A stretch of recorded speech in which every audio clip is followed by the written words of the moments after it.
one needs to be a bully, but they all need to know how to deal with it. And as a football team, they have this opportunity to deal with bullies together as one unit. And we I always stress to my football teams on, we defend the weak. Football players, I remember in high school. Out of the years that I've been coaching, I've been privileged enough to work with two different perspectives and see two different dynamics of what actually makes a championship team.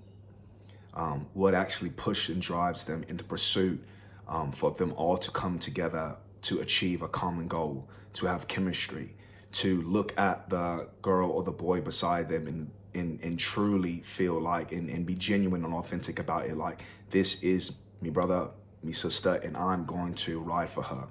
I'm going to pour into her. I'm going to make sure that my success is also shared with her success. And I've had to learn as a coach over the years of how to draw a boundary line, of how to be firm and understand that when I am developing a team, or when I'm tasked of leading a team, that developing a culture of that's going to be driven on faith, teamwork, cohesion, chemistry, of genuine sacrifice of one another. That's the principle that I want to coach on. Now, has this always succeeded, especially earlier on? No, it hasn't, because I was in fear of what the parents were going to think. I was in fear of not winning enough games, that if I don't play such and such, if I don't put this person on the field and this player is underdeveloped and it's not going to help, that I was going to lose my position. Now that I've gained this experience and I've been coaching for going on over a decade, of a myriad of different levels, from kiddie kickers all the way up to high school, even seeing a bit of helping with older teams in the semi-professional and professional players, and understanding different perspectives and opinions, and taking all that knowledge and meshing it into how I coach today. And I stand confident and I stand firm on these things. What I'm saying now is illegitimate. It's nasty. It's disgusting, and it honestly shows the division in the spiritual warfare that we're in today. Me being and having a football ministry, and me priding my coaching style on my faith as being a Christian, I feel like this is super important because it affects us all. That our children are having to face the spiritual battles, and we as the adults, we as their protectors, we as their providers, are sometimes ignorant to them, and we're oblivious to them. But I feel like it manifests so much into youth sports, and that's what we're missing. We have to understand that you don't have to be a religious person. You don't have to believe what I believe to understand and to see the obvious, that sports invokes a certain emotion out of people, whether they're winning or whether they're losing.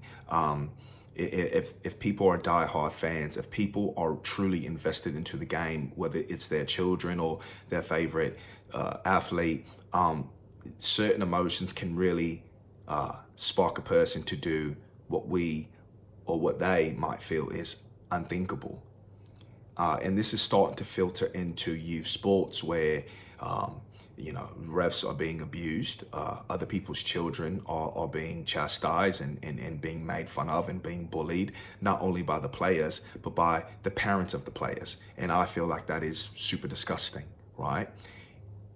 Now, as I've grown and I've gone through some of the things that us younger coaches and other coaches have gone through, as to see is like the pressure of some of the parents, the pressure of just winning at all costs, the pressure from the club or external forces.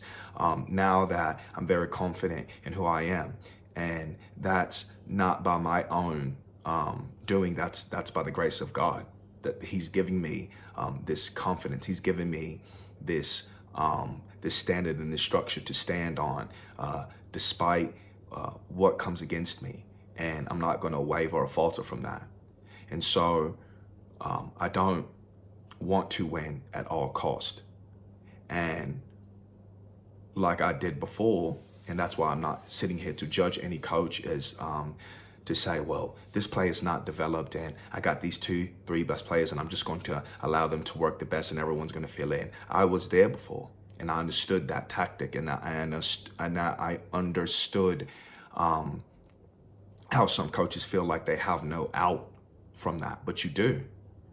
Because when you have whatever sport, when you have basketball in those 5, or you're playing football, and excuse me, I don't know how many players are on the pitch for football, but in terms of football, as in soccer, when you have 11 or 9v9 or 7v7, when you have those children on the pitch and all of them are fully developed and all of them are bought in to achieve a common goal, and when all of them have chemistry and they love each other and they want this, and there's no division with that, and all the parents are on the same page, and these people are spending time not just only during training but outside of training, getting to know each other and truly building a bond.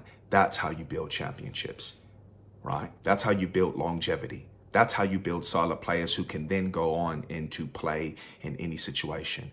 Am I saying that your children are supposed to is going to be best friends with every player and every teammate they meet? No. In a utopia world, yes, that would be ideal, but I understand that, and I've played with people that I per se did not like at first, but when we came down to the nitty gritty of it and we all understood that, like, hey, we have a common goal, and I need to figure out what you're strong at and you need to figure out what I'm strong at, and we need to play upon that, right? And it's always a mutual respect. What I'm seeing now in the youth game is that players, and sometimes, and not even sometimes, a lot of the times, the parents are binding together to out certain players. Well, he or she is not good enough, and my daughter, and they're subjecting the team to suffer, and they're causing the losses, and we don't want to have this girl on the team or have this boy on the team. But if they are to stay on this team, right, that our girls are not going to pass the ball. It's getting real Mean Girls Lindsay Lohan, right? It's immature, it's disgusting, and I'm not going to say that this behavior is indicative of who these people are personality. Now, some of them are, and I'm not ashamed to say that. Some of these people outside of this sport are just nasty people, right? They're privileged. They feel entitled to, I pay this certain amount of money and the coach and the program is going to do whatever I ask them to do. And because of that, these coaches and these programs are just allowing that. I'm not going to keep my mouth shut, and I'm not going to allow that. I'm not going to play by your rules. I'm going to do what's right. No child should feel bullied. Children are being attacked at an all-time high.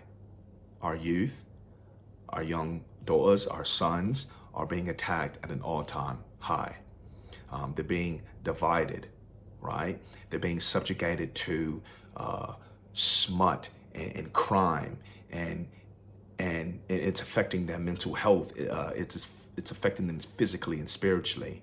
And when you have certain coaches who are just ignoring these things and allowing players to and parents to bully certain children and to construct and contrive plans to not play them the ball, that speaks a lot to your character. Speaks a lot to your character. And I feel like I've said it when I've seen it, and people, when we see it and when we just stand by quiet, I'm not going to say anything because I want to start a ruckus. Hey, someone has to say something in the moment. We never know, God forbid, that when these children are going through and being subjected to this bullying, to this terrorizing, to this trauma, that whatever they're dealing with at home on top of them going to a sport that some of them do love. And just because they are not at the level at age 9, 10, 11, then the other people on the team does not mean that they won't get there. We have to understand that development isn't linear. It doesn't go the same for everyone. That everyone has different peaks and valleys, that everyone has different moments of where they're going to develop, where and at different ages. And it just takes the repetition.